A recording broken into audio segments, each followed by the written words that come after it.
मित्रांनो, माणसाला सत्ता काय काय करायला लावते, सत्तेसाठी माणूस काय काय करतो, हे महाभारतापासून आतापर्यंत चालत आलेलंच आहे. महाभारतामध्ये सुद्धा सत्तेसाठी दुर्योधनानं पूर्ण आपल्या कुळाचा नाश करून घेतला. आपला कुळ पूर्ण त्याने उद्ध्वस्त करून घेतलं, कुळाचा नामोनेश करून घेतला. असंच या सत्तेसाठी किंवा त्या खुर्चीसाठी, राज्यासाठी माणूस कुठपर्यंत त्याला दुर्बुद्धी सुचते आणि माणूस आपलं सर्वस्व त्या ठिकाणी उद्ध्वस्त करून टाकतो. त्याचं उदाहरण म्हणजे आताचं राजकारण. मित्रांनो, रामकृष्ण हरी आपल्याला आज याच विषयावरती बोलायचं आहे. तो विषय असा आहे की सत्याचा जो मोर्चा आहे तो मोर्चा मुंबईमध्ये आयोजित केला होता. काँग्रेस, राष्ट्रवादी, शिवसेना आणि मनसे या चारही पक्षानं किंवा त्यांच्याच सहकारी मित्र पक्षानं मिळून हा मोर्चा चर्चगेट ते CST असा आयोजित केला होता. आता या मोर्चामध्ये नेमकं काय घडलं, हा मोर्चा का होता, मोर्चा का बरं करावा असा वाटला, आपल्याला आज या गोष्टीवरती बोलायचं नाहीच. आपल्याला आज त्या गोष्टीवरती बोलायचं आहे की ज्या गोष्टीकडे तुमचं लक्ष गेलं नाही. आपण म्हणतो ना, एखादा फोटो आपल्याला सगळं काही सांगून जातो. एक फोटो ज्या अँगलने काढलेला आहे, ज्या मोमेंटला काढलेला आहे, ज्या माणसाच्या चेहऱ्यावरील हावभाव बघून, बॅकग्राऊंड बघून तो फोटोविषयी तो कमीत कमी 10 ते 15 पानं लिहू शकतो. म्हणजे एकूणच पूर्ण सारांश या फोटोतून समजू शकतो. पण या ठिकाणी तुम्हाला मी फोटो दाखवणार नाही, तुम्हाला मी पूर्णपणे व्हिडिओ दाखवणार आहे की या स्टेजवरती नेमकं काय काय घडलं. आणि जे आता यांचा सत्याचा मोर्चा आहे, काही दिवसामध्ये ते एकमेकांचे लक्तर एकमेक या ठिकाणी उडवायला लागतील, हे नक्कीच तुम्हाला पाहायला सुद्धा मित्रांनो आवडणार आहे. येणाऱ्या काळामध्ये हे जे आहेत ना त्या मंचावरती बसलेले, ते एकमेकाविषयी काय काय बोलणार, काय काय ते नाही बोलणार, किंवा ह्या सगळ्यांची मनं एक झालेत का, किंवा सगळ्याला काही मजबुरी म्हणून कुठलाच विषय नाही मांडायला, काहीतरी विषय घेऊन काहीतरी बोलायचं म्हणून ती एकत्रित त्यांना तिथं आणून बसवलं गेलंय फक्त भाजप द्वेषासाठी किंवा भाजपला टार्गेट करण्यासाठी.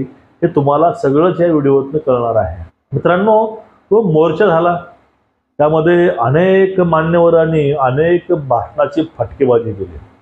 त्यांचे भाषणं ऐकून आपल्या थोबाडीत आपण हाणून घ्यावं का असं वाटत होतं, कारण त्या सभेला मीही गेलो होतो आणि पुढे निघून गेलो. काय झालं, त्या मोर्चामध्ये हे सगळे मान्यवर सत्तेसाठी नाही, हा सत्यासाठी मोर्चा आहे म्हणून त्या मंचावरून ओरडू सांगायचे. मग दोन्हीही ठाकरे बंधूंना भाषण केले. उद्धव ठाकरे आले, राज ठाकरे आले. मग यावेळेस झालं काय की दोन भाऊ आजूबाजूला बसले होते.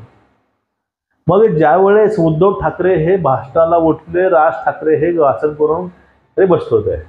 मग पहिले काय झालं, दोन भाऊ बसले असताना किंवा भाऊ एकमेकांना जाताना बोलत होते, त्यांनी संवाद केला. पण ज्या वेळेस राज ठाकरे भाषण करून शरद पवारांच्या बाजूला बसले, एका साईडला शरद पवार, एका साईडला बाळासाहेब थोरात आणि मध्ये बसले राज ठाकरे. त्या दोघांच्या मध्ये राज ठाकरेंना बळजबरीनं आणून बसवलं होतं का असं या ठिकाणी वाटत आहे. कारण राज ठाकरे त्या दोघांशी एक शब्दही बोलत नाही. ह्या तिघांच्याही चेहऱ्यावरचे हावभाव, याच्या मागे जे बसलेले आहेत आक्का आणि दानवे, त्यांच्या चेहऱ्यावरचे हावभाव तुम्ही एक वेळेस पाहून घ्या की यांच्या चेहऱ्यावरती नेमके या ठिकाणी हावभाव काय होते. म्हणजे राज ठाकरे यांचे अजून मन जोडले नाही. राज ठाकरे राष्ट्रवादी, राज ठाकरे काँग्रेस यांची अजूनही अनबन आहे किंवा हे युती या लोकांना मान्यच नाही. फक्त हे युती संजय राऊतांना ही मान्य नव्हती का, म्हणून राऊत सुद्धा आता आजारी पडलेत. राऊत या आता सध्या मार्केटमध्ये नाहीत, राऊत त्या मंचावर नव्हते. मग या ठिकाणी त्या पहिल्या फ्रेममध्ये, पहिल्या तुम्हाला मी व्हिडिओ दाखवलाय त्यामध्ये संजय राऊत तर गायबच आहेत, ते आजारी घरी आहेत. पण त्यामध्ये जे काही लोक आहेत ते लोक, आणि साईडला उद्धव ठाकरे साहेब भाषण करत असताना शरद पवार आणि बाळासाहेब थोरातमध्ये बसलेले ठाकरे हे बघितलं तर त्या ठिकाणी 100% तुम्हाला हे वाटेल की यांच्यामध्ये सगळं काही बरोबर नाही, सगळं काही चांगलं नाही, भांडणे आहेत, एकमेकांचे मन जोडले नाही. आणि जे दुसरा फ्रेम आहे, दुसरा व्हिडिओ आहे, त्यामध्ये तुम्हाला हे दिसेल की ज्यावेळेस उद्धव ठाकरे भाषण करून आलेत त्यावेळेस दोन भाऊ आपल्या आजूबाजूला बसते आणि त्यावेळेस परत ते एकमेकाला या ठिकाणी बोलू लागले. म्हणजे त्या मंचावर फक्त दोनच लोक हे सोबत होते, बाकीचे फक्त आपला स्वार्थ साधण्याकरता त्या मंचावरती होते. फक्त भाजपला टार्गेट करायचे आणि भाजपच्या विरोधामध्ये कसं रान पेटतंय फक्त या लोकांना पाहायचं होतं. हा होता सत्याचा मोर्चा. ह्या सत्याच्या मोर्चानंच त्यांचं जे असत्य होतं की आम्ही सगळे एक आहोत हे उघडं ऑटोमॅटिक पडलं गेलं. त्या मोर्चाच्या मागचं इंटेन्शन काय आहे, त्यांचं नेमकं अटेन्शन काय होतं लोकांच्या बाबतीमध्ये, लोकांनी इथं यावं, आमचं बोलणं ऐकून घ्यावं आणि लोकांनी आक्रमक परत वागावं. पण महाराष्ट्रामध्ये असं काहीच होत नाही. असे अनेक प्रयत्न झाले. मनसेचा, सेनेचा नाशिकमधील जो मोर्चा होता भ्रष्टाचाराच्या विरोधामध्ये, त्याचं काय झालं? संभाजीनगरला जो काही मोर्चा होता त्याचं काय झालं? आता जो काही हा मोर्चा होता त्याचं काय होणार आहे? काय होणार नाही. हे सगळं काय पहिलं यांच्या घरामध्ये सगळं फाटलेलंच आहे. त्यांचं एकमेकांमध्ये ताळमेळ नाही. अहो हे सगळं महाराष्ट्र बघतोय, महाराष्ट्राला माहिती आहे. हा सगळा मोर्चा होता तो सत्यासाठी नव्हता, सत्तेसाठी होता हे लोकांना कळलं. हा जर मोर्चा सत्यासाठी असला तर त्या मंचावरती सर्वांचे हावभाव एकमेकांसोबतच जोडलेले असते. कारण काय, त्यांचा कुठलाही संबंध हा सत्तेसाठी नसता, त्यांचा संबंध हा सत्यासाठी असला असता. हा सत्यासाठी जर संबंध असला असता त्यांच्या मनातील हेवेदावे जे काही जी नाराजी आहे ही नसलीच असती.